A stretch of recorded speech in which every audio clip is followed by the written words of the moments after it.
In other news today, Chattanooga's impacted by the COVID-19 pandemic who are struggling to pay rent can get some help from the city. Channel 3's Caroline Corrigan has the story.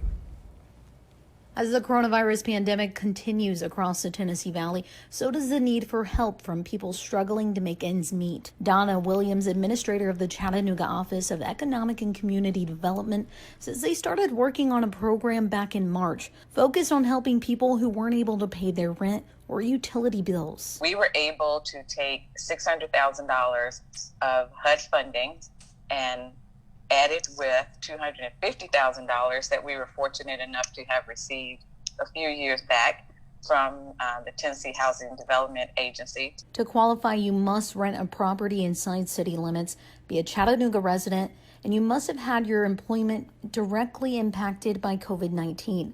And your household income must be at or below 120% of the area median income. For those who qualify, the city would pay up to 3 months of past rent and utilities. She says they have received 2,200 requests for help, fewer than they had anticipated. Part of that was because shortly after we launched the program, that's when it was announced that the extended unemployment amounts would be enhanced, unemployment amounts will come into effect, where folks were getting an extra $600 a week in unemployment. She says they did not know how long the unemployment would last, so they plan to keep the program open. Right now, only 130 of the 2,200 requests have qualified for help. More than $400,000 remains available for those in need. So it's really important that folks be able to know that they and their families don't have to worry about being evicted just because they don't have the funds.